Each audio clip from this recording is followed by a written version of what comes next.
Today on Dusty Vision Radio, we are going to discuss a classic. A true classic. I'm talking about House Party. Kid and Play. And Full Force. You're not going nowhere. But we fell into the game. House Party, rated R. See it Friday, March 9th at a theater near you. Y'all remember House Party? I still watch it to this day. Great movie, and it always takes me back to a great time in my life. Kid and Play were huge back in the day. Let's take it back. Let's go back. Let's rewind. Let's talk about 1990, just before the movie House Party came out. Now, back in the day, around this time, I just remember the clothing. I remember the bright colors. I remember dancing. It was fun, man. You had Heavy D and the boys. Heavy D's big butt doing backflips. Yeah, Chub Rock. I mean, the New Jack Swing era was in full effect right around this time.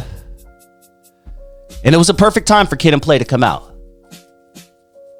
Things shortly changed. We went from the Kid and Play era to the Boys in the Hood era, almost overnight. And I think the Chronic album had a lot to do with that. But I've talked about that in past shows. But I definitely feel like this is a time to be appreciated. 1990. I had my African medallions. I had my bright clothing. And there was nothing bigger than Kid and Play.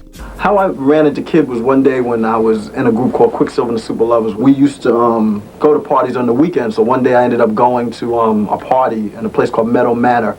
And I'm going in and the music's jamming and the hotties are rocking and the dudes, and all of a sudden you hear this this voice, you know what I'm saying? This voice like you wouldn't believe. It's like, yo, it's the rapper. This is the guy. Let's check out. Let's get up close to the booth and see. And lo and behold, we make our way and we're fighting and we're getting through. And there's a guy with an afro with glasses this thick and freckles on his face. I wish I had a picture to show you what this guy once looked like back in those days. They were in Sprite commercials. Check it out, I'm Kid, and I kid you not, I like the Sprite. I like the Sprite a lot. My name is Play, but I'm not playing, I like the Sprite. You know what I'm saying? They had their own Saturday morning cartoon. Yo, Wiz! Yo, what's up, guys? Hey, what's our favorite DJ up to? Yo, I'm just playing my tune. That's right, Kid and Play had their own Saturday morning cartoon. They were that big. Kid and Play were so big at this time that they were considered to play the lead roles in a small TV show you might have heard of, Fresh Prince of Bel-Air.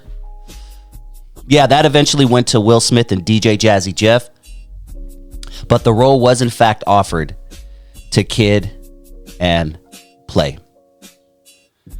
Their music was fun, very sing-songy, very dancey. A lot of people at the time called them sellouts. I might have even called him a sellout back then, but I was, 12, 13 years old. I had no idea what a sellout was. Now everybody sells out. But back in the 90s, late 80s, early 90s, especially if you were in hip-hop, you had to have this image. And Kid and Play were going against that image. You weren't supposed to be doing Sprite commercials if you're a dope MC. But Kid and Play did. People like Kid and Play and Hammer took advantage of their popularity. When others were clowning them for being sellouts, they were like, screw you, we're getting this money. And it was very smart for them to do that. But their music was always a little campy, a little kid-friendly, I guess is a good term to say. They didn't really use a lot, if any, cuss words in their music. I was on the train coming home from school when I saw this freak that made me drool. You see, this freak had on a low-cut dress that plainly showed the parts that was the best. So I got off my seat and sat down next to her. Told this fine young freak she was a fine young girl, and she rewarded me with an invitation to her house and with an exclamation. I told her I'd be glad to come, but one thing first, I gotta call my mom. I rock, y'all, get up, man. Kid specifically was the one that always stood out to me, and he was the one who stood out to everybody because of his high top fade. And it wasn't just no regular high top fade, no 2 inches, 4 inches high top fade. His high top fade was probably a good six inches. So he stood out off top. And Play was the perfect contrast to that. Yin and the yang, if you will. They made very pop-friendly music. Ain't gonna hurt nobody. Out there dancing, baby. Ain't gonna hurt nobody. I mean, that was a number 1 hit. And then they had Rollin' with Kid and Play. Rollin', rollin', roll. Kid and Play now. Rollin', rollin', roll. We were all dancing to that. Anyone who says they weren't, you are lying. We were all dancing to that, right? I think Will Smith and DJ Jazzy Jeff were the ones that were supposed to play the lead roles in House Party, but it ended up going to Kid and Play. I wonder if that would have made a difference. Because this movie was it was almost perfect. We was out there working on a film, our first project called House Party. What the movie is about is Play and I play 2 high school students who are friends of each other. Play's having a party, his parents were going out of town. I play Peter, but my nickname is Play in the film, Peter. Oh man, did I go out? I'm supposed to be his protege. He's the man with the women. A lot of people ask us how I was making a movie. The best terms I can make it was like maybe close to a 2-month-long music video. Every day was doing a music video. All in all, it was a great experience. We enjoyed it. We're looking forward to doing it again if the price is right. We might be able to make House Party 2 or about rapping Breaking 3, Electric Boogaloo or some shit. I don't know. And it took place in LA, which was kind of cool because it gives that whole LA feel. And house parties at that time, people, that was a real thing. There was nothing like the house party. It was so much fun. And you could look back and you could see that everyone was having so much fun. In that movie, there were 2 or 3 gangsters, full force, right? 3 bad guys. Everyone else was having a good time. Now you fast forward just a couple short years later, 1 or 2 short years later when Boys in the Hood came out, everybody's a gangster. And you got 1 or 2 good people. That just kind of shows you that within a short period of time, gangster rap was shoved down our throat and it flourished. And gone were the bright clothes, gone were the funky hairstyles, and gone were the fun dances. Just gone. Now everybody's bopping, listening to Dr. Dre and Snoop say 1, 2, 3 into the 4. Snoop Doggy Dogg and Dr. Dre is at the door. And that all translated into the streets, not only with gangsters, but with civilians as well, such as myself. That translated into the dress. I mean, I went from rocking the Kid and Play, cross-colored, bright clothes, Hauser type clothes, steel-toe boots, African medallions, Malcolm X hats. I went from all that to dressing and looking like I was part of the neighborhood gang. The baggy jeans, baggy shirts, the Nike Cortez. And it's just because that's what we were seeing shortly after what I call the house party era. I smell. Yo, he's a man. Stick his head. Now let's talk about House Party. Once again, in my opinion, if there was a perfect comedy, this would be it. Not only that, we were introduced to so many people in this movie. Off top, my favorite character was Pop, who played Kid's father, also known as the legendary stand-up comedian Robin Harris. My boy here. No, sir, who's he? You know who he is. He in there? No. You ought to be ashamed of yourself. Messing up these folks' house. No, it ain't paid for. You may remember him from Bebe's Kids. He was the creator of Bebe's Kids, a legendary cartoon. I might just do a video on Bebe's Kids in the future. Anyone who grew up in the 90s, Bebe's Kids was an important part of our generation as well. I can't have no luck with women, boy. Every woman I meet, all these little badass kids. You can't even get none. You go to a girl's house 3 o'clock in the morning, little boy's still up, ain't he? Drinking coffee and taking noodles. Robin Harris was and will go down as one of the funniest black comedians in the history of stand-up comedy. Dude was hilarious. I wish I would have gotten to see him in person. I know people who have, and they told me they laughed so hard watching this guy that damn near they couldn't breathe. Like, it was really that bad. And when I say bad, I mean good. His comedy was really good. And Robin Harris brought that to the screen in this movie House Party. He played a great character. And if you ask me, a lot of that movie, I think a lot of that had to be improv, especially a lot of Robin Harris's parts. My favorite is when he comes across the police officers. Hey, you, where are you going? I'm going to mind my business. That's where I'm going. Do you have a problem with that, officer? Again with the questions. What is this, Jeopardy? No, it ain't Jeopardy. It ain't Monopoly either. And I ain't going to jail. Freeze! Freeze! Goddamn, you all sound like a set of bookends, man.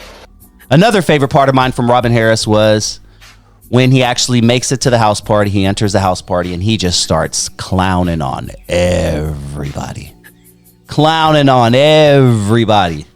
Blah, whatever your name is. Sound like something you catch on your feet. You see my boy? Nah, I haven't seen him, sir. Oh, how you doing? I should have known you was in here. I saw the drippings from the driveway. You know something with that jerry curl you got on your head? You better not ever do a crime. Police never had no problem finding you. Follow the drip, follow the drip. And once again, I don't even know if you could write stuff like that. But that's just one of the people that were in the movie that went on to be a legend. I mean, dude, there's so many. Probably the greatest and my favorite comedian of all time, I have to say. Comedic genius Martin Lawrence played Bilal, the DJ. Gina was in this movie also. Damn, Gina. I said, Gina. I still call her Gina. Tisha Campbell. I just saw Tisha Campbell do stand-up for the first time ever in Los Angeles. Her first time ever. She just did stand-up about 2 weeks ago right here in LA. And she did great. Carl Payne was there from Martin. Coley Cole. And it was a really fun time. But yes, Tisha Campbell and Martin, this is where we get the introduction to them. Tisha Campbell had already been in, what's that movie about the plant that eats people? Seymour. It's something. Seymour. What's it called? Somebody comment down below. You know what I'm talking about. But her and Pam were singers in that movie. That's another classic. Little Shop of Horrors, pop, pop, got it. Little Shop of Horrors, no. Classic movie. But yeah, so we get introduced to Gina and Martin on the same screen. And of course, they would later go on to be part of one of the biggest TV shows of the 90s. Martin Lawrence. He's so crazy. Dun, dun, dun, dun. But this is where we got the introduction of Martin. And if even looking back, his comedic timing in this movie was amazing. And Martin was in other TV shows previous to this. I do believe he was in an episode of like Good Times or something. Isn't there like some footage of a young Martin in Good Times or one of those movies, one of those TV shows that we used to watch as a kid? But this is where we really got to see the comedic genius of Martin. He was funny. My favorite scene when he was trying to put the DJ equipment, when he kept going back and forth with Play about the DJ equipment and how he got that little ass car. And man, I can't fit all my DJ equipment. And then they had the girl in the front seat. That girl was fire too. She was in a few movies. She was in a Freddy Krueger movie, like Nightmare on Elm Street 3 or something like that too. But she was in a few movies. That light-skinned girl in the passenger seat of Play's car. Kiss my ass. You want to take my equipment and leave me? No, I ain't going for it. No. What else can I do? Come here. Kick that to the curb and let me ride with my equipment. I'm the DJ, man. Who you calling a Your mama's a sorry Hey, my mama ain't no If I'm a your mama's a Hey, I kick your ass. Hey, I'll fight a girl. Yeah, she was fire. I can't think of her name off top, but she could get it, especially back in the day. She was one of my first crushes. This movie had so many legends, and I wonder if they even knew at the time that they were in the presence of all these legends or people who would go on to be future legends. But John Witherspoon played the neighbor, right? The neighbor next door to the house party who kept yelling out the window. cut off that damn music. And his wife was laying in bed, like telling him to shut his ass up, stuff like that. But then he started looking at the girls passing by. I mean, John Witherspoon played a great character in this. And once again, I feel like a lot of that had to be improv. You can't just write this stuff. These people are comedic geniuses, yo. And he did a great job. Great job. I mean, who else was in this movie, comedic wise? Because I mean, we had everybody. We had Chill, we had Groove. I mean, these are all musicians. We had we had Bow-Legged Lou. We had George Clinton. He played the DJ. 2 tears in a bucket. Let's take it to the stage. I'm telling you, I could recite this whole movie. Like, I could literally recite this whole movie. There was nothing bigger than this movie back in 1990, 1991, 1992 when I was a kid. It was huge. And even to this day, if it's on TV, I'm sitting my ass down and I'm watching that movie because it's a great movie. Oh, how can I forget about AJ Johnson? AJ Johnson was in this. He was in the house party. He was actually in the house party. I think he was one of the ones that Pops was clowning, right? Didn't Pops clown him for his Jerry curl? Drippity drip, drippity drip. AJ Johnson was also in Part 3 as well, which we'll talk about a little bit later. Some of the other house party movies were not as good as this one. They did 5 of them, and 1 and 2 and 3, in my opinion, were pretty good. 4 and 5, not so much. But we'll talk about that a little bit later. We also get introduced to Full Force, R&B group. They do and have done a lot of writing for everyone in the music industry. Britney Spears. I mean, they've written for everyone and produced for everyone. Full Force. But they play the bullies in this movie. And they're they're the most recognizable characters in the movie. I'm gonna break your legs and kick your knees. We all, come on, dog. I smell. Man, they did a real good job. But you got Kid and Play who want to throw a house party. Play's mom is out of town. Kid is grounded because earlier that day he got into an altercation at school with Full Force. And the teachers called his dad. His dad's like, you ain't going nowhere. So Kid sneaks out. And the adventure is him getting to the house party. And boy, does he have a few adventures there. I can't go on without mentioning the sister that played opposite of Tisha Campbell. She was hot, yo. She was fire. Shireen!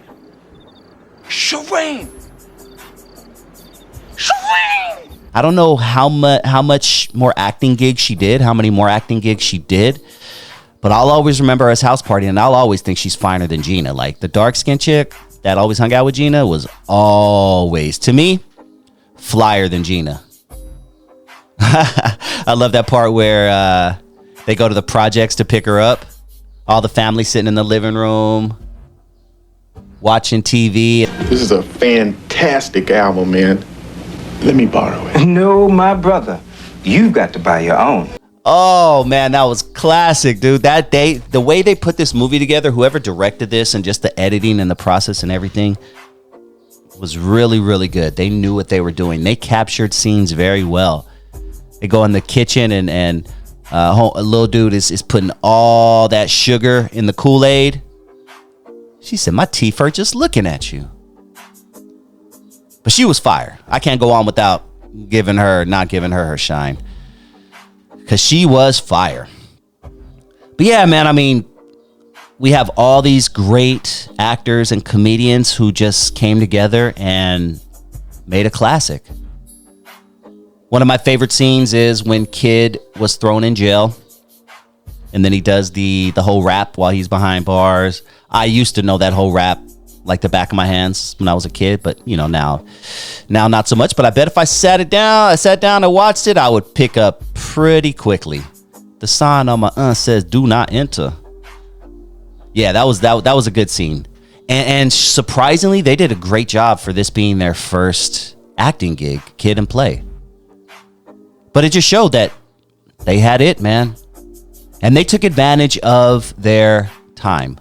They took advantage of their time in the limelight. They probably knew that this ain't gonna last forever. Let's get this money. Let's do these Sprite commercials. Let's do this cartoon they're pitching at us. And let's do this House Party movie. Straight up. And I commend them for that. And I want to thank them for their contribution to hip hop, man. I don't think Kid and Play gets as much love as they deserve when it comes to hip hop. They were a big part of a fun time in hip hop before it got really dark. It just got really dark. And there are theories behind this. There have been said to be secret meetings between music executives and the prison executives, and they made this decision to pump out gangster rap and change a whole generation and feed the prison industrial complex. So they stopped promoting artists like Kid and Play. They started calling Kid and Play corny, sellouts, Uncle Tom's, house N-words. Ice Cube had a song called Stay True to the Game where he was talking about people like MC Hammer and Kid and Play and things like that. EPMD had a song called Crossover. Love that song. Love that beat. They had a song called Crossover. And they were talking about people like Kid and Play, people like MC Hammer, people like Vanilla Ice, who they seen as selling out. And now everyone's a gangster, right? We're all gangsters. Everybody's a gang. Like, come on, man. So a lot of people say that was a plan. I don't know. Look into it. I'll let you. I gave you the little seed. I want you to run with it. I want you to do the research, and you come back and tell me, what do you think? Was this all a plan? Let's push off the Kid and Plays of the world, and let's push in. Pause. No Diddy. The gangster rap. All to feed that prison industrial complex. Before we continue, I'm going to ask you to hit that like button if you haven't already. Just smash it real quick. Show's not over. We're going to keep on going, but I just want to ask you real quick to hit that like button before we continue. And if this is your first time joining the channel and you like what you hear, please hit that subscribe button. We do this live every Saturday at 8 p.m. Pacific. Every Saturday, 8 p.m. Pacific, right here on Dusty Vision TV. So make sure you set your notifications, because every week I'm going to give you a little dose of something different, something that we grew up on. It's going to be like a nostalgia hour. It's going to be nostalgia. I want you guys to go back and just think of the good times, man. Not saying the times now aren't good, because I'm having some of the best times in my life. I'm going to be in Europe in about a month. So I'm like I'm the best, but nothing like the 90s, man. It was such a fun time. All right, so let's continue. So, okay. House Party comes out, does massive numbers. Amazing numbers. It's a huge hit. Video store rentals. I mean, every Friday, you kids don't know how fun it was to go to the video store on a Friday night, dog. Go to the video store, a Blockbuster, or Joe's mom and pop videos right down the street, and just get a few movies. Maybe get some licorice, some popcorn. Just take those movies home and just live like a king, man. The world could have been falling apart all around you, but Friday nights after a visit to Blockbuster, eating some red vines, man, such good times. I'm getting nostalgic thinking about it. I'm just sitting here literally like just having visions in my head of me in my underwear, probably hand down my pants, fondling my junk, and with that same hand I'm eating red vines and just watching Kid and Play House Party. Now, shortly after, obviously after the success of House Party 1, execs are like, hey, let's try to do this again. And then we got introduced to House Party 2, which I also enjoyed very much as well. House Party 2, my favorite character was that white kid. That white dude was actually a pretty popular rapper back then from a group called, ironically, Young Black Teenagers. YBT. And they had a hit song called Tap the Bottle and Twist the Cap. Tap the Bottle and Twist the Cap. tap the bottle and twist the cap and pass it around the crew because the crew be all that. It was an homage to the 40 ounce that you pass around the homies, but they were all white kids and they were called young black teenagers and they were pretty dope. And this white kid was in the movie opposite side of Kid. He played Kid's roommate at, ironically, an all black college. And then the movie ends with the pajama jam. Oh, and this we have Queen Latifah, right? Queen Latifah was part of this. She was, she had started to just pick up her acting steam right around this time. And Hollywood started to notice that, you know what? She's not too bad. So we get the recasting characters. We get Play, of course. We get Gina. She's in this movie as well. And I enjoyed it. I enjoyed House Party 2. Not as much as Part 1, but very close second. No, not a close second. I'll tell you right now why. But I did enjoy House Party 2. I enjoyed it. I enjoyed all the scenes. I enjoyed the pajama jammy jam. I enjoyed seeing all those fine girls in the little pajama jams as a kid. That was pretty awesome to me. And I enjoyed it personally. I don't know. Comment down below. What do you think about House Party 2? Was it as good as House Party 1? Was it better than House Party 1? In your opinion? Talk to me. Let me know. But, hey, just like House Party 1 made money, House Party 2 seemed to do okay in the box office. And what does Hollywood say? Let's milk this cow. These two guys are still popular, right? They may not be as popular as they were a couple years ago, but they're still popular. So they introduced us to House Party 3, which is my second favorite house party. In order, they're going House Party 1, my favorite, House Party 3, my second favorite, and House Party 2, my third favorite. And then 4 and 5, they don't even make the list whatsoever. I don't even consider those house party movies. Yeah, let's not even go there with those, because those are really bad, bro. Really bad. The House Party 3, I really enjoyed it. Now, Kid is going to get married, right? And Play is like, man, you can't be getting married. What are you doing? Nah, man. Now, in House Party 3, Martin had already been part of a successful TV show named after himself, Martin. So Martin was not in House Party 3. But that didn't stop it from being a great movie. In my opinion, I know I said great, right? That's crazy. It didn't stop it from being a great movie because we got introduced to a lot of other comedians who filled in the gap where Martin left off. A.J. Johnson was in this movie again. He played one of the convicts. When Kid and his little cousin went to go, I guess pick up the birthday cake or catering. It was catering. They were looking for catering.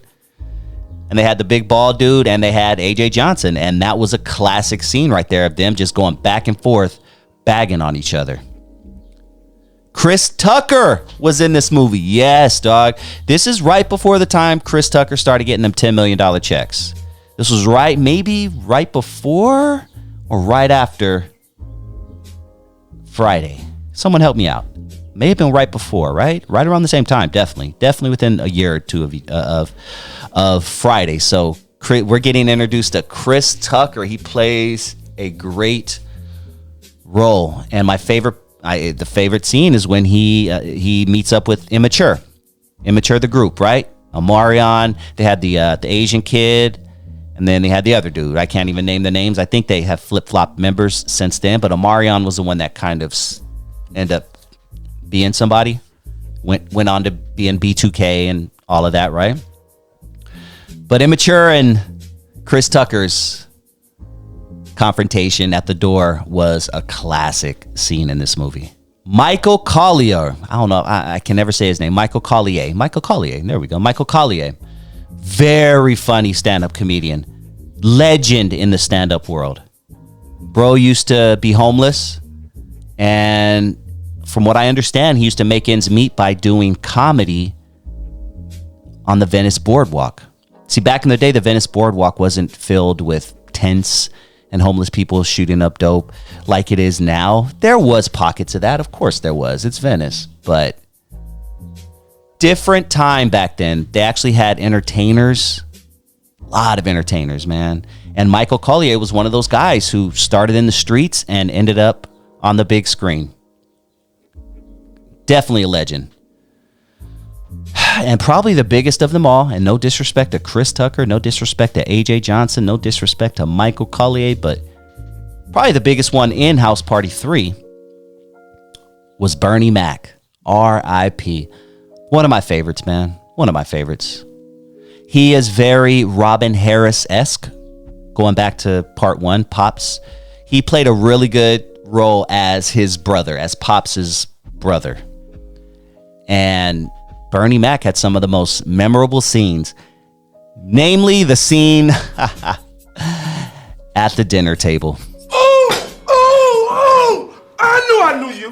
Damn it to hell, I knew your face was familiar to me. Man, back in the day, your wife just sucked the meanest. Well, I know you're a lucky man. You scum-sucking son of a...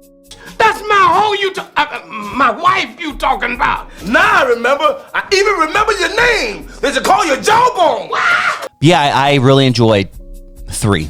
And even to this day, I'll watch it, and it's great. And Immature did a great job as well. They did a really good job. I can't go on. We can't wrap up House Party 3 without talking about my girls, TLC, man. R.I.P. Left Eye. They looked so sexy in this movie. I remember wanting Chili so bad in this movie because she was kind of the freak in the movie, right? Left Eye was always my favorite. Like, I just love Left Eye to this day. Like, I think she is one of the most beautifulest female entertainers in the history of music. But in this particular movie, for whatever reason, I was digging Chili. Chili was a little freak and just a beautiful little, oh man. I was never really into T-Boz. Beautiful, don't get me wrong, T-Boz beautiful as well, but that was never really into T-Boz. I was more into Chili during this time. But they did a great job as well. And I'm shocked that they didn't do more acting gigs, man. They were awesome in this movie. So all in all, I really enjoyed House Party 3 almost as much as I enjoyed Part 1. What do you think? Comment down below. House Party 3. How do you rank them? Once again, going back, I'm going to rank them in the top 3. Mine is House Party 1 is first. House Party 3 is second. House Party 2 is third. Those are my favorites in that order. 4 and 5, we ain't even going to give them any time because that's almost an embarrassment. And what we're also not going to do is give that horrible 2023 remake that they did of House Party. Like, that was bad. That was almost as bad as the remake of Coming to America. Can we just leave the classics alone, Hollywood? Hollywood, listen to me right now. Can we just leave the classics alone? There was no reason to mess with House Party and do a remake in 2023 and ruin that, almost ruin that legacy. Right? There was no reason to do a Coming to America 2. No reason whatsoever when we had that beautiful classic Coming to America. Hollywood, can you knock it off a bit? But yeah, 4 and 5, nah, I don't even think Kid and Play wanted anything to do with that. Do with those films. I know they popped up in 5 for a quick second, and I only know that because I've seen the movie once. I've literally saw 4 and 5 once. I don't even think I've watched them all the way through. It was just really bad. And I tried to watch it again, and I was just like, I can't do it. Because when the main players aren't in it, or when they don't have as good of comedians in it as the Bernie Macs and the Michael Colliers and the Chris Tuckers and the AJ Johnsons, like, it just doesn't have the same feel. It doesn't even seem like the same movie. So 4 and 5, sorry, getting no love. No love today on Dusty Vision Radio. But let me know, what do you think about House Party? What do you think about Kid and Play and their contribution to hip hop? Please do comment down below. And please hit that like button if you haven't already. Please smash it. Go on and smash it real quick for your boy. And if this is your first time joining the channel and you like what you hear, please hit that subscribe button. Now, I want to promote my second channel. My second channel on YouTube is Dusty Vision Radio. I'm at about 2,900 subscribers there. And my main focus over there is old school hip hop. So if you enjoy some old school hip hop, I need you to go over to my second channel, Dusty Vision Radio, right here on YouTube. It's just like that, Dusty Vision Radio, and hit that subscribe button. I post something for you every single day over there that I don't post over here. So please Support my second channel so I can get that bad boy monetized. I'm really trying to get that one monetized before the end of the year. God, I can't believe the year's almost, halfway. Well, we're half. Damn, we are about halfway done this year. That is crazy to me. Makes no sense, man. Time is moving too fast. Tell the ones you love that you love them. Don't wait till tomorrow, because tomorrow ain't promised. Make sure you tell the ones you love that you love them. All right? If you do anything for your boy Dusty Vision today, just tell the people you love that you love them. And don't waste your time on people that you don't love. Like, if a motherfucker ain't, if someone's wasting your time, someone's about that BS, get them out of your life. And here's another thing. Let me stand on my soapbox real quick. Let me get on my soapbox real quick. Stop wasting your time with content that makes you angry. If content makes you angry enough to where you have to post a long comment in the comment section and you're all angry and all that, like, dude, what are you doing wasting your time listening to something you don't like? Move on. Hit not interested. And that goes for people, my haters too. I got haters too, man. It's crazy. I see some of y'all in the comments sometime. But dude, why do you spend so much time? Like, life is way too short. I'm almost 50 years old and I could tell you this, guys. Life is too short to focus on the BS. All right, let me get down off my soapbox now. That's it. All right. Let me get down off my soapbox. Sorry, guys. I got to step on my soapbox every once in a while. But what I want you all to do as well, please, if you are a true supporter and you are still listening to the sound of my voice, please download the Rumble app, RUMBLE, onto your phone and subscribe to DustyVisionTV, all one word. DustyVisionTV, all one word. I post different content there than I post on my second YouTube channel and on this YouTube channel. I'm the hardest working man in podcasting, ladies and gentlemen. And I'm going to keep it up till I can retire. Man. I'm gonna just keep it pushing. And it's all fun. I'm having fun doing this. This was all about the money. I'd have quit a long time ago. Do I make a little money? Yeah, I make some decent money every month off this. But if this were about the money, I'd have been done a long time ago. I just love hanging out with you guys, especially on these Saturday shows. So please tune into me every Saturday, 8 p.m. Pacific Standard Time, for a brand new edition of Dusty Vision Radio. I'm gonna get out of here. I'll talk to you guys soon. Peace.